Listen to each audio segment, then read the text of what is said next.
சரி, இப்போ நம்ம மக்களை சந்திக்கிறதுக்கு, நம்ம சொந்தங்களை சந்திக்கிறதுக்கு எத்தனை கட்டுப்பாடுங்க. அந்த இடத்துல பர்மிஷன் இல்ல, இந்த இடத்துல பர்மிஷன் இல்ல. ஆனா அதுக்கான காரணங்கள்லாம் நீங்க கேட்டீங்கன்னா சொத்தையான காரணமா இருக்கும். அங்க பேசக்கூடாது, இங்க பேசக்கூடாது, 5 நிமிஷம் தான் பேசணும், 10 நிமிஷம் தான் பேசணும். நான் பேசுறதே 3 நிமிஷம் தான். அதுலயும் அது பேசக்கூடாது, இதை பேசக்கூடாதுன்னு சொன்னா அப்புறம் நான் எதை தான் பேசுறது. அரியலூர்ல போனப்போ நான் கரெக்டா அந்த ஊருக்கு போறதுக்கு முன்னாடி ஒரு அந்த ஏரியாலேயே அந்த பவர் கட்டு. அப்புறம் நான் திருச்சிக்கு போய் நான் பேச ஆரம்பிச்சதுக்கு அப்புறம் அந்த ஸ்பீக்கருக்கு போற அந்த வயரு கட்டு. இல்ல, நான் தெரியாம தான் கேட்கிறேன் சிஎம் சார்.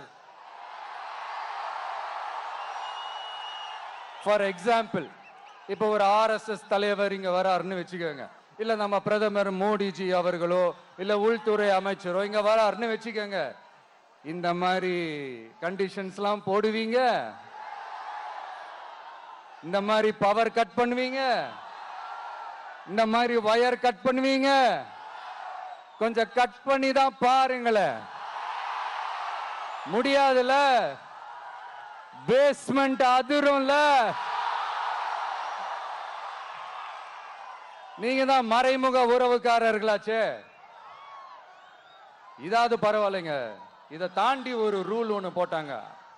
பஸ்ஸுக்குள்ளேயே இருக்கணுமா, பஸ்ஸை விட்டு வெளியில வரக்கூடாதான், கையை இவ்வளவுதான் தூக்கணுமா, இப்படியே வரணுமா, மக்களை பார்த்து சிரிக்காத, மக்களை பார்த்து கையசைக்காத, இப்படியெல்லாம்.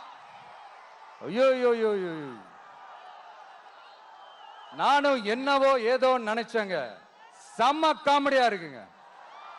I am just enjoying like anything.